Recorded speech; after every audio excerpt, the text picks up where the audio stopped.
What's up, y'all? This is Lorraine Lindsay. You're watching the Lorraine Lindsay podcast show, another episode of the Mindsetters. And once again, I am with the fabulous lipstick lady to talk about yet another amazing topic. And again, if you love the show, you love the content, I do ask for you to please hit the subscribe button, the like button, send your comments, tell us what you want to hear from us. But in the meantime, ladies. Hey, how's my girls doing? It's another Monday. Girls doing? How we do it. So today, I wanted to talk. So we're getting ready to start a 3-part series. And so we're concluding our little one shows, and we're actually going to be going live and having special guests on the show moving forward. So this is kind of concluding just the lipstick ladies. We'll obviously have more of these shows, but also other guests. So I wanted us to talk today about kind of a summary of what we've been talking about up until this point. We talked about fake friends, toxic friendships, self-love, being able to let go. But often when we're talking about these topics, we're talking from a victim's perspective, so to speak. Like, this has happened to me. I'm trying to learn how to let go. These are my toxic friends. But today I want us to be, a little bit more real and talk about the side of it when you're actually your own villain in the relationship. Mm-hmm. And by definition, a villain is like a really, really bad person. And I don't mean it in the contents of being an evil type of person, although there are those kind. But what I mean is that whenever we're in a relationship, whether it's friendships, in our work field or in our intimate relationships, often when we're going through things, we always see the outside as the problem and not really take a look at ourselves to see how we're involved in that problem or how we're participating, or quite frankly, sometimes we are the problem. So I wanted to kind of go into certain types of signs or things, I guess, that we do or that others do to play the victim in their relationships the villain. And so the first one I want to talk about, well, first of all, can you ladies relate to ever have been the the villain in your relationship? No. Where you were the bad person? No. Of course never. Not Carmen. She's not perfect. me. I'm No, like thinking, I don't think so. No. But we're never the villains. Yeah. Oh, just like that? Yep. Yeah. What about you, Shirley?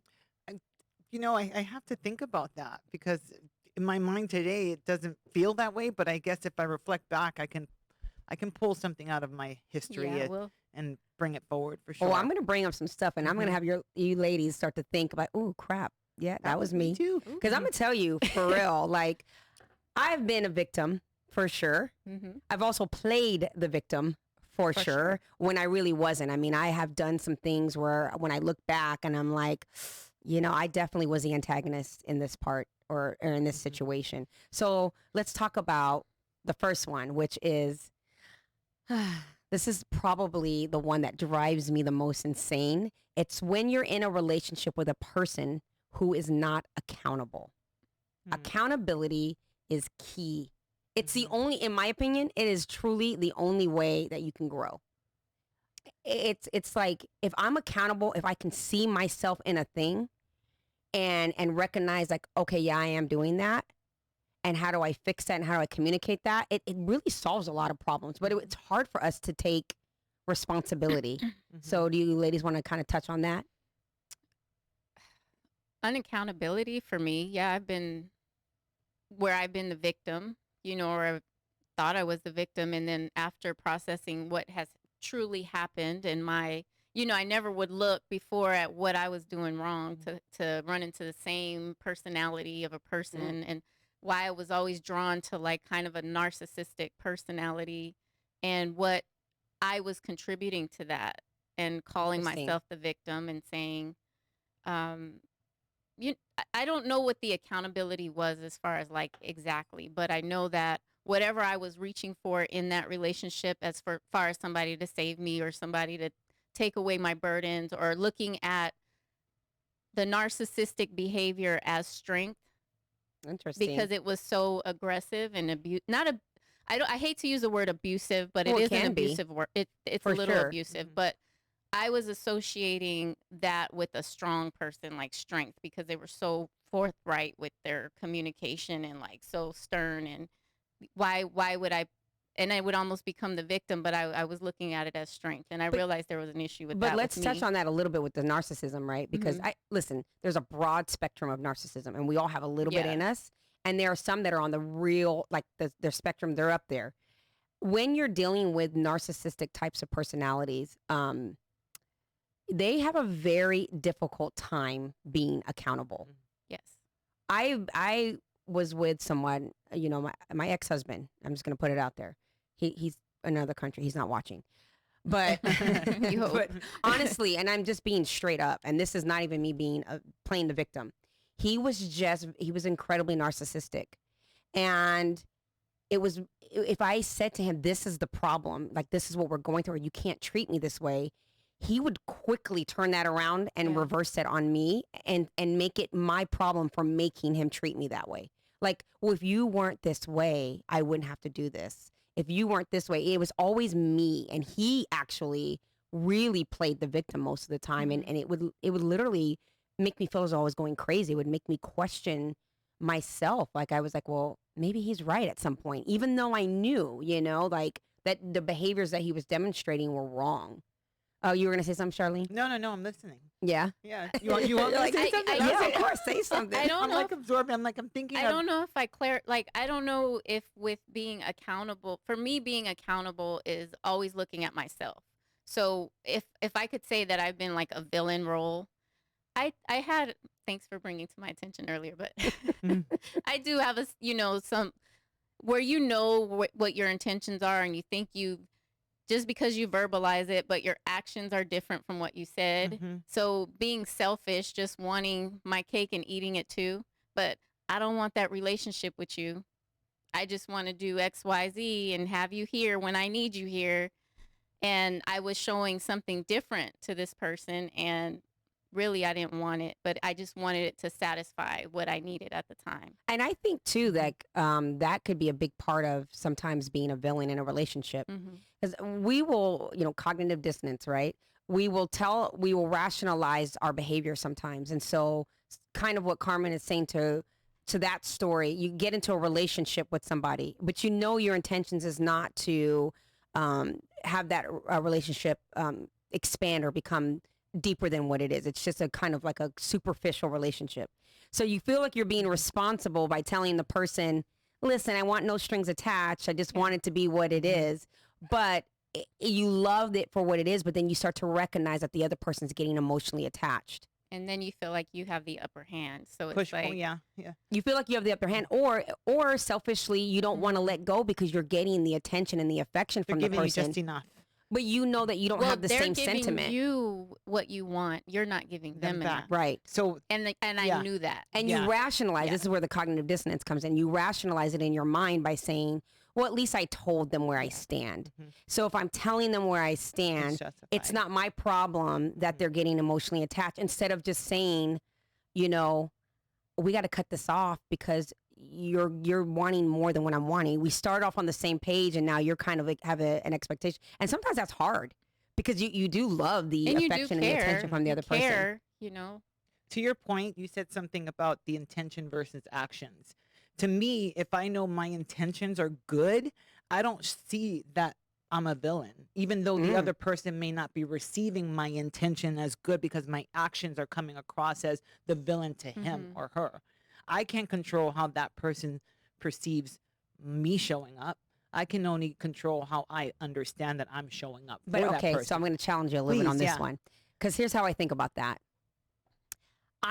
There's been many times in my life that my intention was good. Maybe my delivery wasn't great.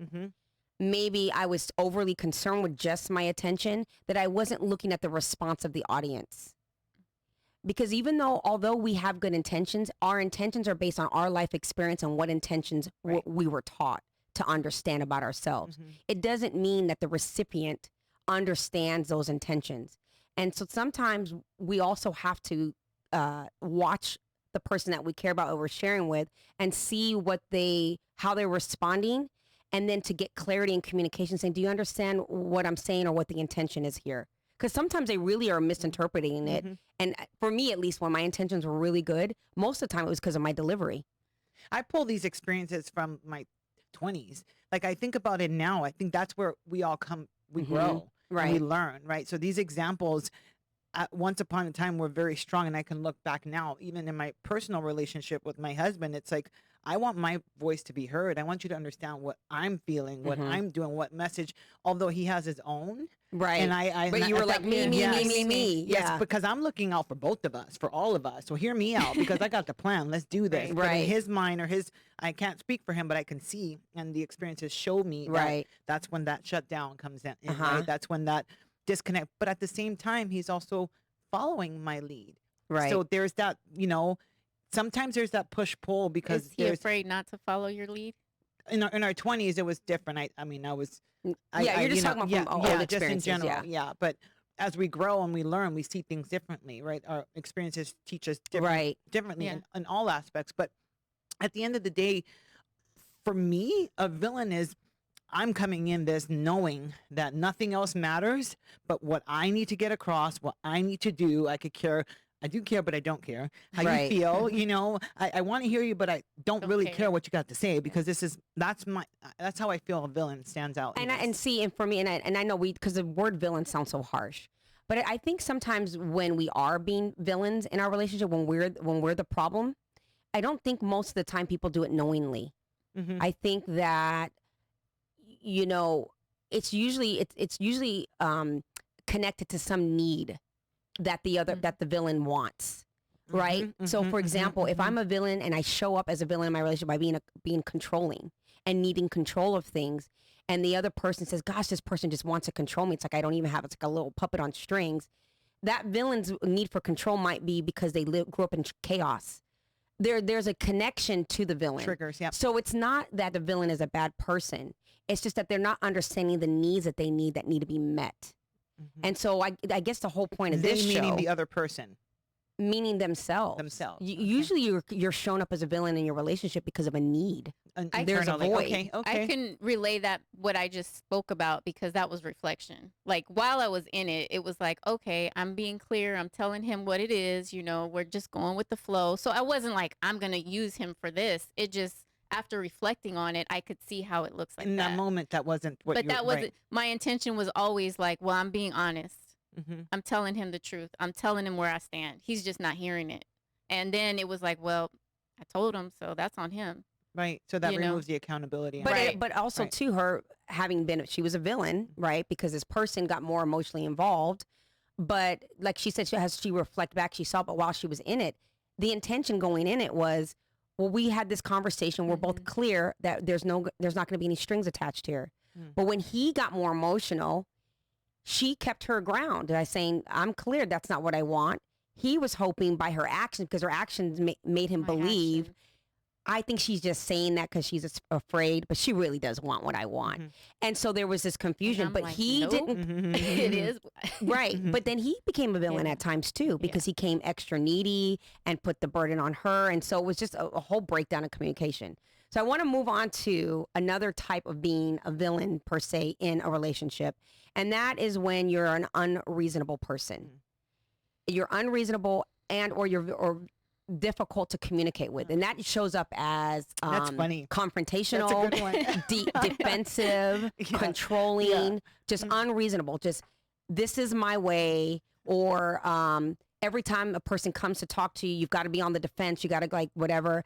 So your state is interesting. Why? Because when you have a strong opinion about something, it can come off that way, but that may not be what's happening. But again, as I reflect back, if I believe something, that's what I'm going to believe in that moment. So I'm not trying to convince you, I'm sharing.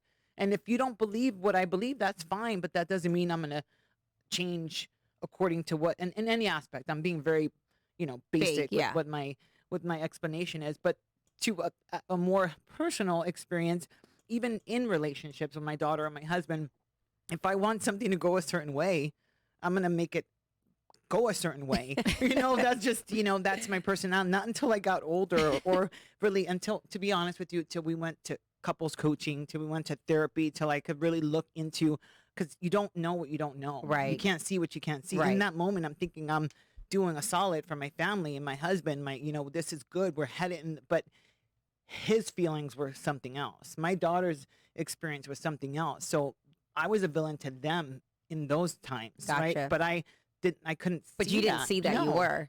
Well, I because couldn't your see that. intentions were for the best of your Exactly. family. That goes back to the Yeah. intention. So again, I could show up being the worst villain to whoever, but inside of me, and sometimes I can come across very blunt and Yeah. like passionate, Mhm. you know, and some people don't know how to take that passion from me. So I have to learn how to simmer down sometimes. Right. Whose But lifesavers I are know, those? yeah, I know. So I got a funny story with that. I know, right? With the candy. But I have a funny story with that. I have a really good friend, a male friend of mine, and he has been he is a devout Christian, and he has decided to go to live a celibate life. And he's looking for his wife, and he was having a very difficult time finding a wife, and he's very, very picky about finding his wife.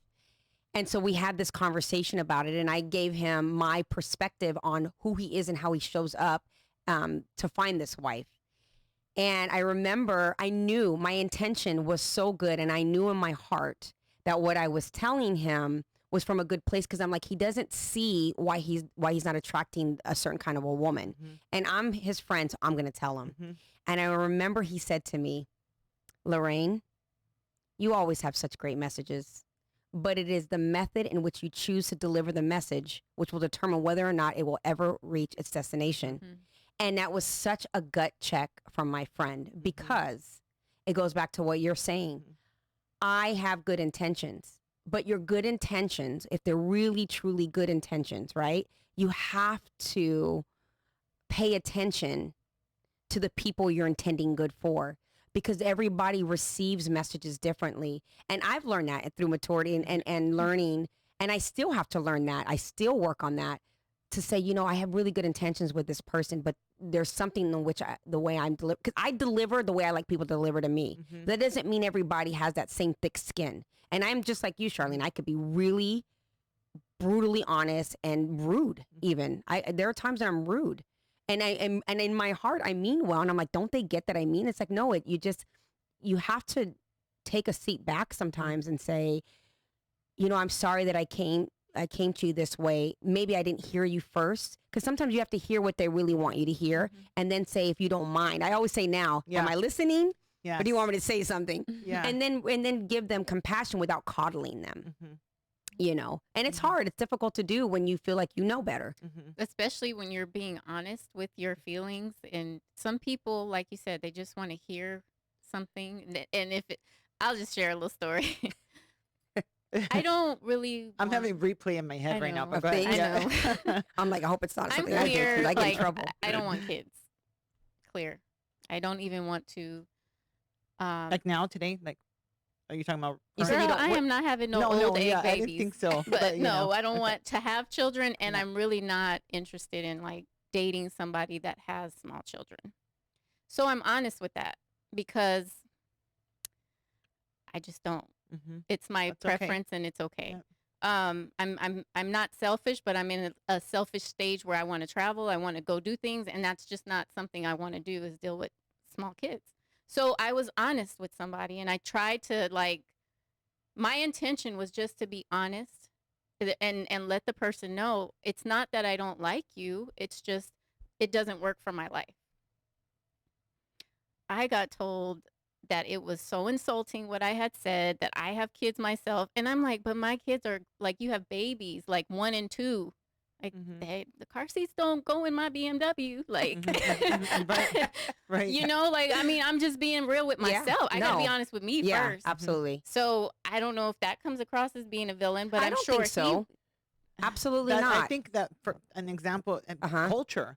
I'm Puerto Rican, you know, growing up in New York, we just, Italians, we Yeah, just like- kind of like, you know, and some people that don't come from that or understand that culture side of humanity or, you know, society will take offense at. I had to learn how to communicate differently to certain type of people. But how And do I you hate to say that? I hate to say that, but it's time, because not everybody's going to get you, right? And depending on how yeah. that is, and my husband's a perfect example. Even though we've been married for a long time, in the very beginning, he used to take offense to my passion. He had to learn that I'm coming from a place of passion, not attack. And that was one of our biggest problems in our marriage to begin with, because everything Yeah. was very Mhm. passionate, and I want to get the message across. And he's like, Like, calm down. like, You don't have to talk to me like that. I'm not a client, or I'm not, whatever. But you use such a nice word. I'm pretty sure if he were to describe the word, he wouldn't use the word passion. And that's where accountability is, because passion sounds like I'm really excited about something. And maybe for him, it was aggression. Probably, and so I think this is where we have to learn our accountability, right? Because it's like even having to relive it, and we're using softer words to describe maybe someone else's experience. He might not have felt that way. He might have felt like, no, it wasn't passion, it was aggression. And when we can hear that, as much as it like, ouch, because I've heard that, and hear it and let it and take it in and say, you know what? I don't agree that that's how I'm coming across, but I cannot deny what another person experiences with me. My last relationship, that was one of our biggest problems. Our breakdown in communication was when the moments were heated and there was a communication, I always felt he was incredibly defensive. And so it was like, he can't hear me. And so I would shut down. Like, I know you said earlier that you had a problem with your husband shutting down, and I would do that. And he took that as emotional abuse, that I'm trying. I do too. Yeah. But again, so when you're partners and you're trying to understand one another, for me, interestingly enough, we grew up with similar backgrounds, right? And so we had similar issues, and we lived in chaos kind of thing. But his way to handle chaos was to be chaotic, in my mind. He would tell me it was passion. Now, the way I handled chaos was to disappear and to shut down and find a hiding space. Safe. It was safer. Got it. Yeah. Because in my mind, in my experience, the chaotic person is out of control. The chaotic person, though, thinks they're in control. And there was this conflict there. And so it was really a matter of really sitting down and breaking down and understanding when you get passionate, right? Or in my mind, when he would get defensive, I had to be honest and tell him, it makes me feel anxious. It makes me feel overwhelmed, and it makes me feel like I can't talk to you. And then he would have to share with me, well, when you shut down from me completely, it makes me feel like you're abandoning me and you're leaving me, or that you don't respect me, you don't care what I have to say. And we had to find somewhere in the middle to get past that so both people can be heard. Because everybody has something to say.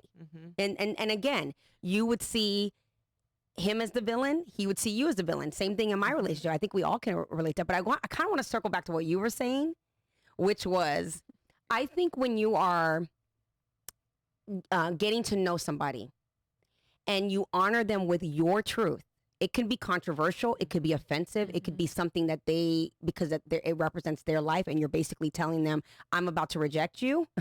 You're still honoring them with truth. Right. I think where the villain role would come in, where it would be wrong, is if you entertain the relationship anyway.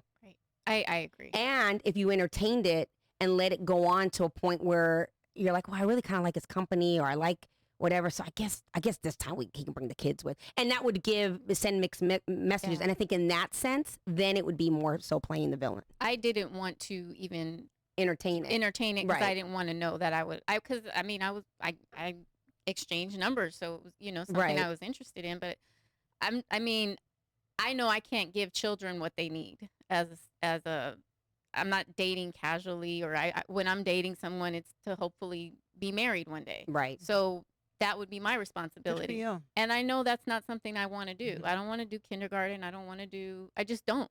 Right. So I think it would be more selfish, just like you said, if I did that, and now I got to be a role model for these children that are growing, and I care more enough, and I try to I care about your children.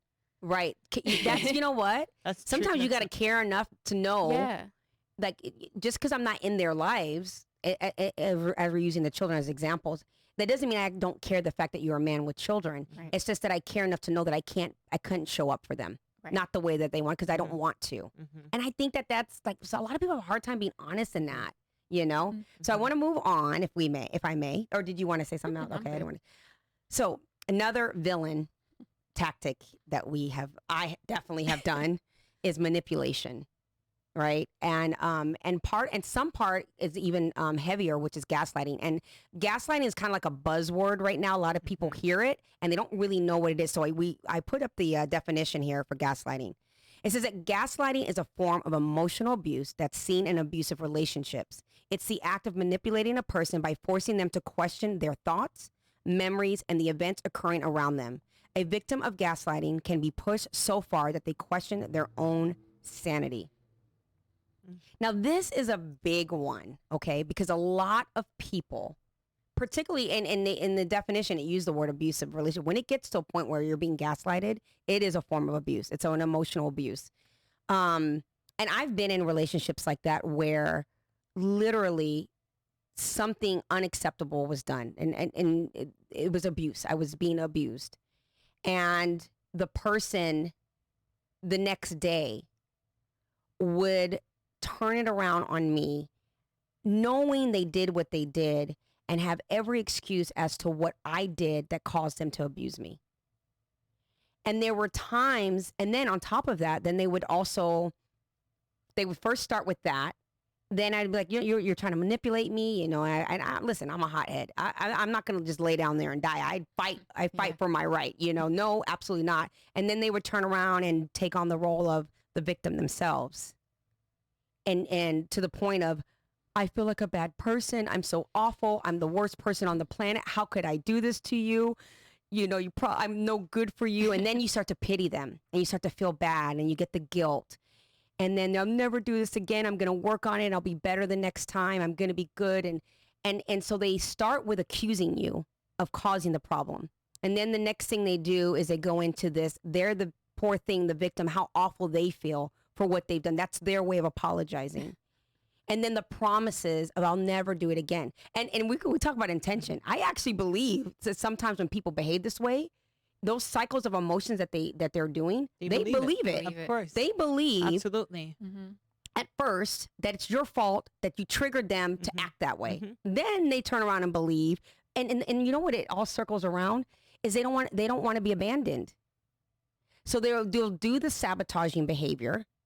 Then when they recognize the person's like, because when it happens, that's you're out. You're like, I'm done. I'm out of here. You got a reason to leave. And then they realize, crap, I need to make them feel guilty.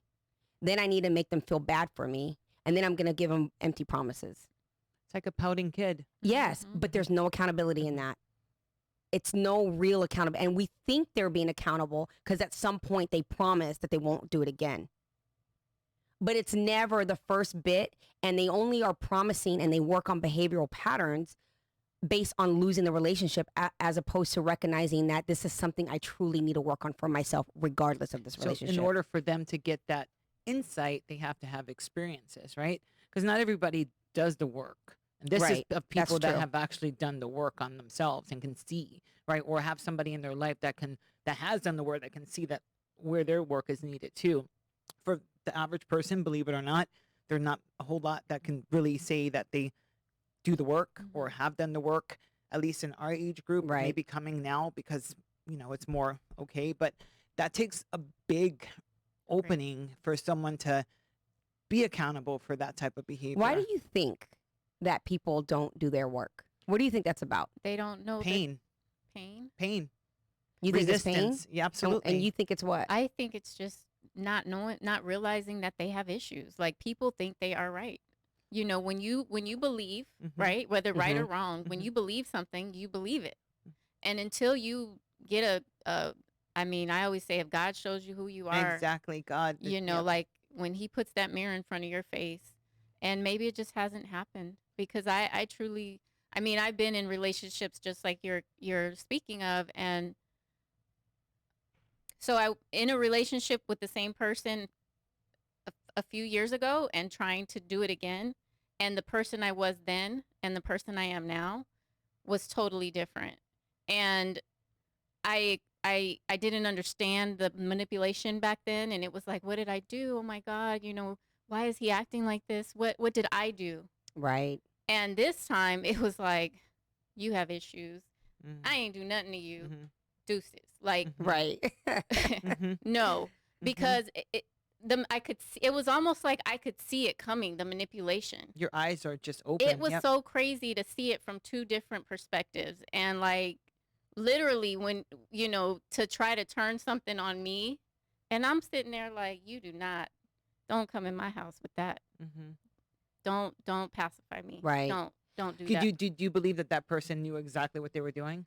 Yes, because that is his behavior. Okay. And I don't know if he really in his mind thought he was trying to tell me something about myself, or he was just so like, I'm caught, like, what's the word I'm trying to, like, he was trying to find something to justify his actions. He's grasping for straws. Yeah. Yeah.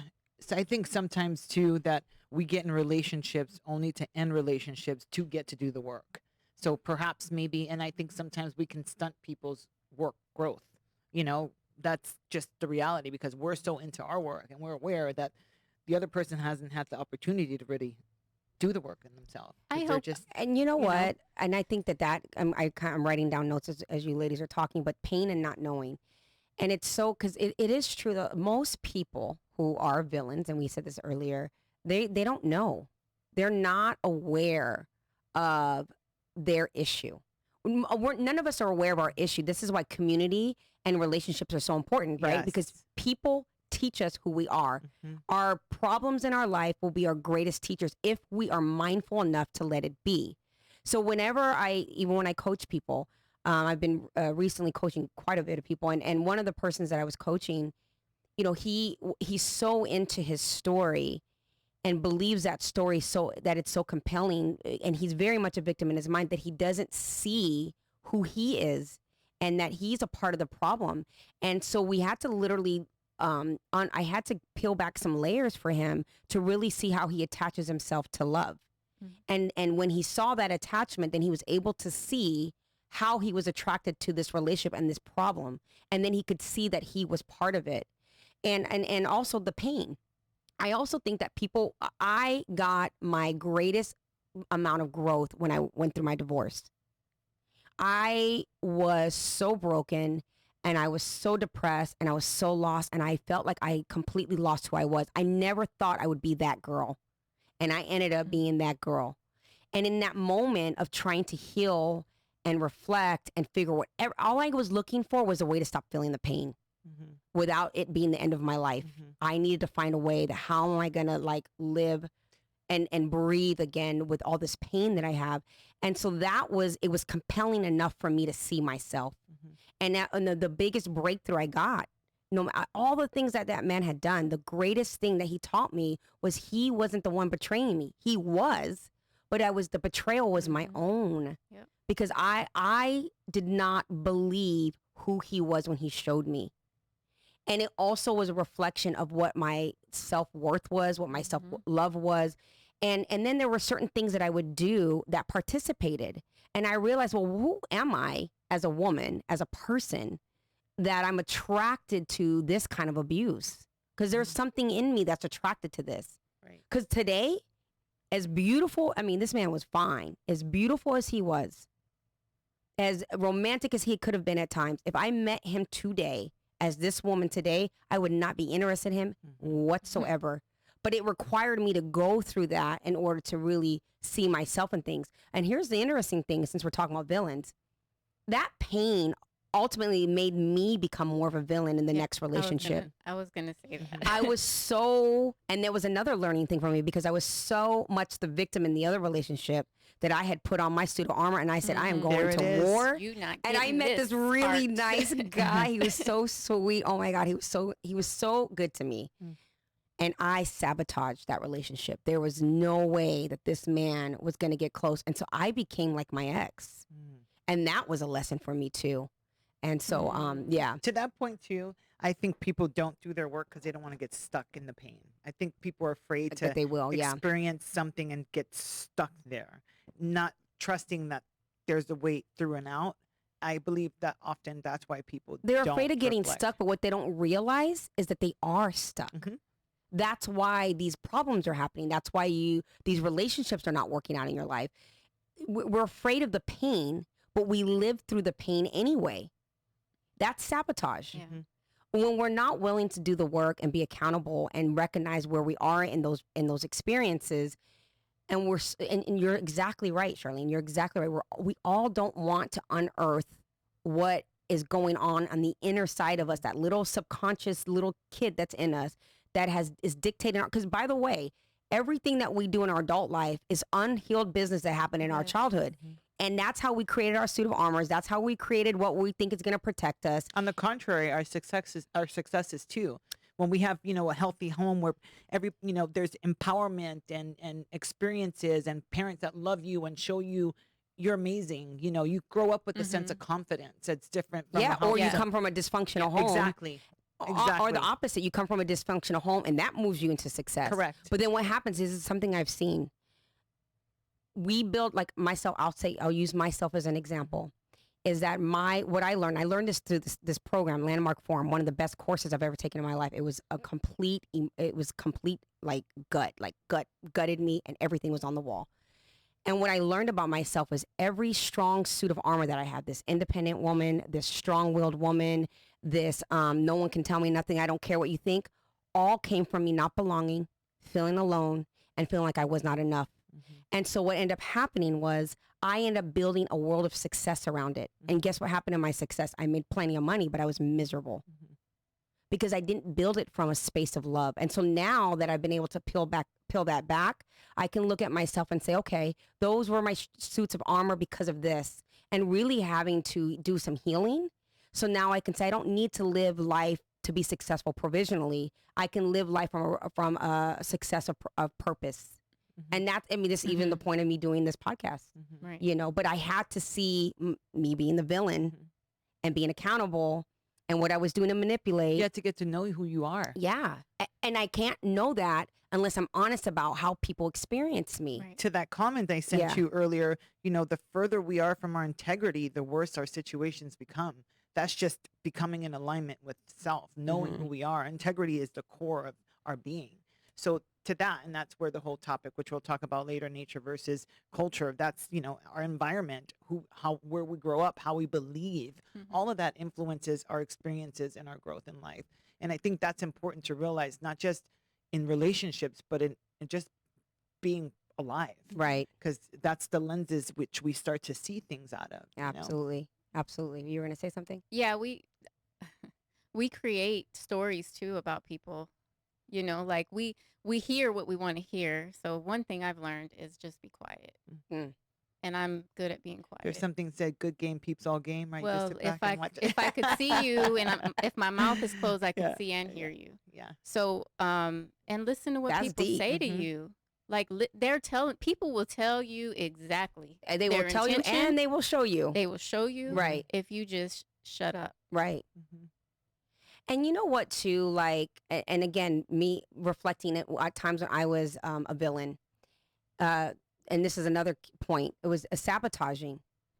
I was rewarded so much throughout my life for my behavior in a negative way because of the way I grew up, that the more I was mouthy, the more,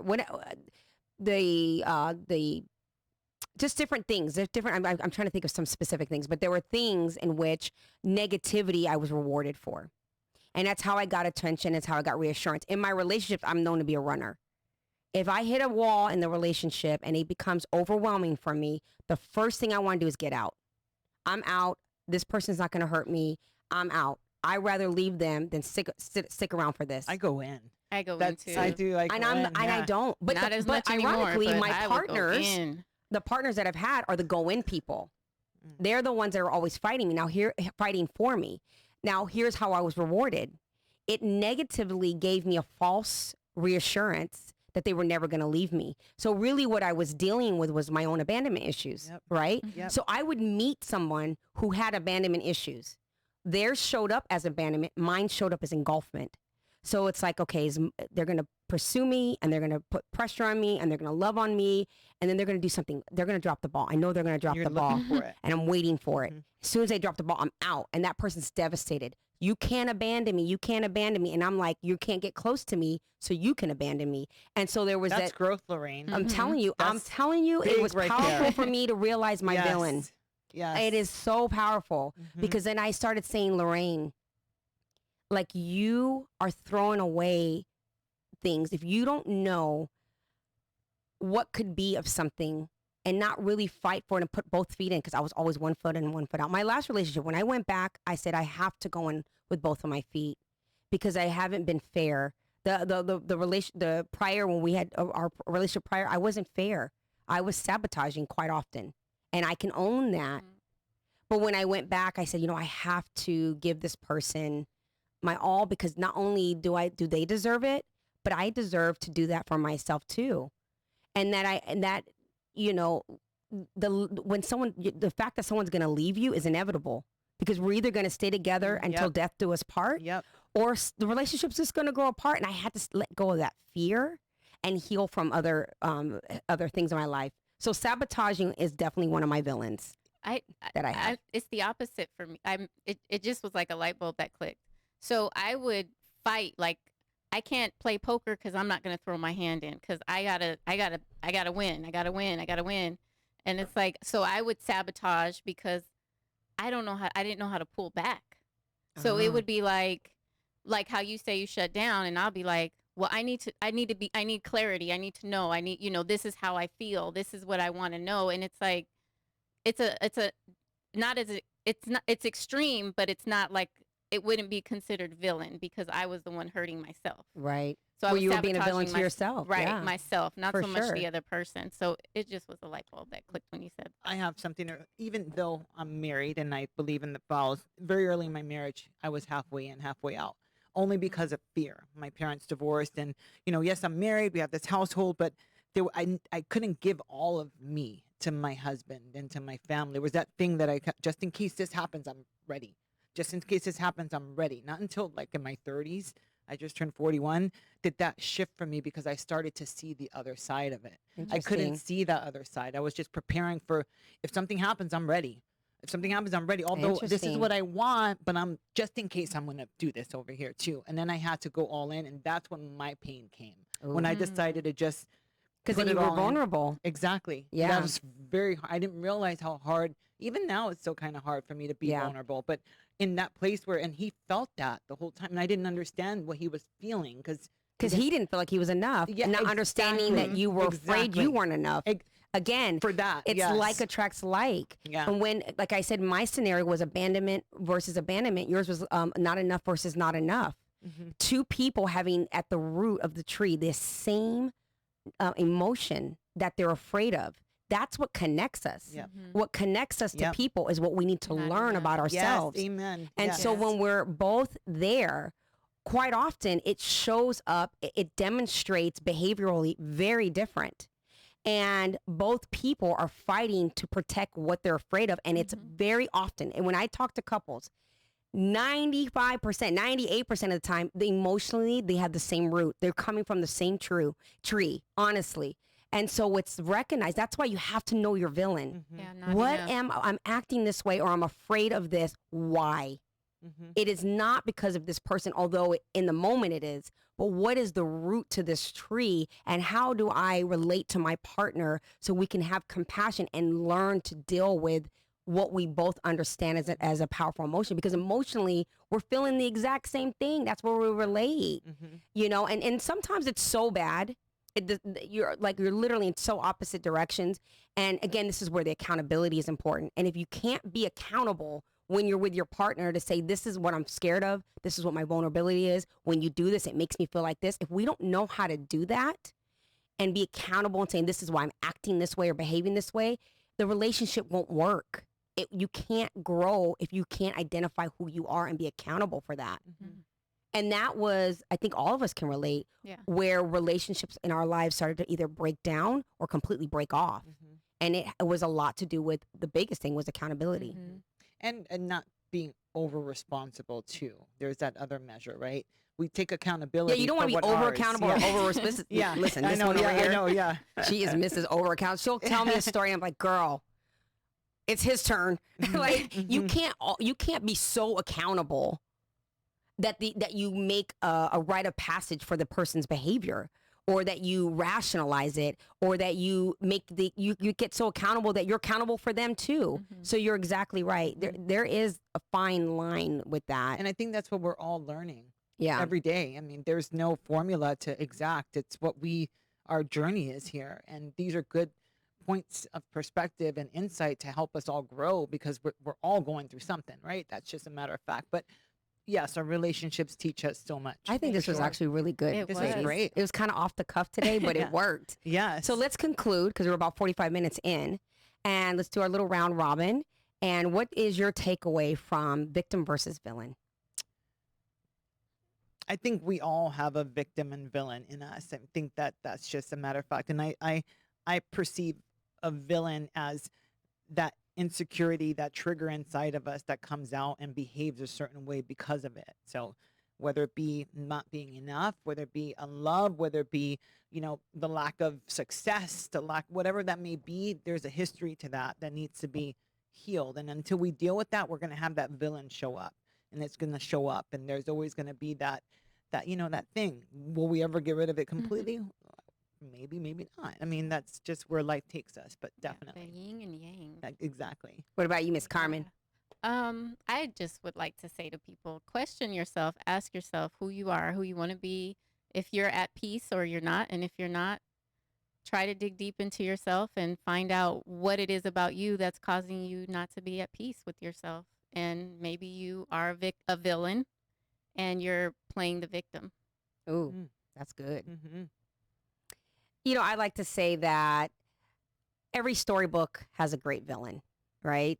But our lives is our storybook. Mm-hmm. And I find that if you can be comfortable enough to find the villain in you, it doesn't mean that what has been wronged by you, what someone has done wrong, it doesn't mean that you have to feel bad, like, oh, I didn't see my villain, so I need to go back. No, that's not what I'm suggesting. Mm-hmm. But if you can find where your villain is, then you can find where your healing is as well. Where your hero lives. And that where your villain is where your that's so good. Where your hero and your villain, they're in the same space. Yes. Yeah. So find your villain so you can find your hero. Yeah. Well, thank you for watching again. If you like the show, please subscribe, hit the like button, and we will see you next time. Bye.